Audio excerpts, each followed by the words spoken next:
Alrighty, guys, we're looking at week 3 in our study of Jeremiah. This is actually a great passage. It comes in Jeremiah chapter 7, and it actually would have been perfect last week for Holy Week because it's actually like the passage where Jesus quotes during Holy Week, but it's not Holy Week. So hope Easter was great for you.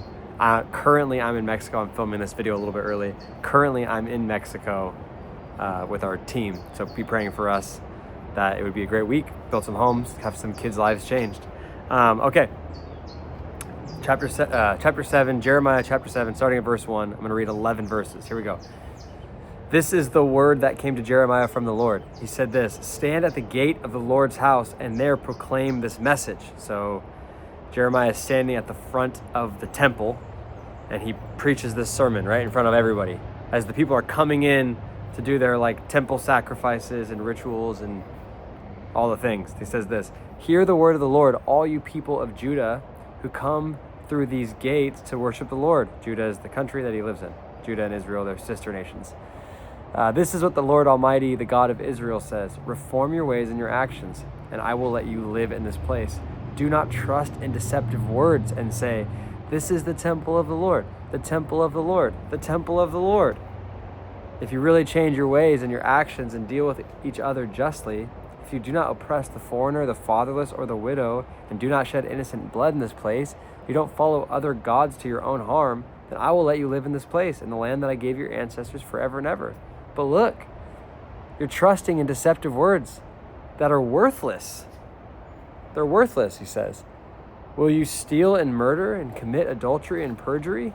Burn incense to Baal and follow other gods you have not known? And then you come here and stand before the Lord in this house, which bears the Lord's name, and say, we are safe to do all these detestable things? Now tell me if this verse sounds familiar. Has this house, which bears my name, become a den of robbers to you? I have been watching, declares the Lord. Okay. Here's the main idea, big idea. God is not impressed with our outward religion. What he wants is actual heart transformation. He wants real obedience, right? The problem that Jeremiah is addressing is that the people of God at this time kept saying that thing in verse 4. This is the temple of the Lord. This is the temple of the Lord. This is the temple of the Lord. What they're really saying is this: we're all good. God is with us. He's the God of Israel. He's the one who led us out. No matter what I do outside or what I believe in my heart or how my influences, how my heart influences my actions, it doesn't matter. As long as I go to church, claim to be a Christian, I'm not that bad. As long as I do the things, it means I do the rituals, it means I'm not that bad. But the disconnect is where Jeremiah says this in verse 9. He says, will you steal and murder and commit adultery and commit perjury and then come and stand before me? What he's saying is this: your lives do not match your worship. You sin all week, you do whatever you want, and then you show up here like nothing's wrong, right? I mean, think about it for us, right? It's like we have a private life, and in our private life at home or even in, whatever, in our work lives, we live completely different. We live a completely different life than what we present to people that are a part of the Christian community, right? Or we have integrity gaps, right? We say we're going to do one thing, we do the other thing. We compartmentalize our faith. We say we're a Christian to our family, we go to work, we do something completely different. God is not fooled. This is the reality. God is not fooled by the Sunday version of you. God's not fooled when you put on your Sunday best.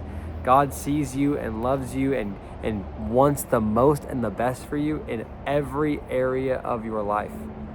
And he wants to convict you and lead you to change in order for you to become fully devoted to him. That's what he says, Jeremiah 5:7. If you truly change your ways, God says, I'll let you live in the promised land forever. Right? Not perfection, alignment with God. Live justly, he says. Treat people rightly. Care for the widow. Care for the fatherless. Walk with honesty and integrity.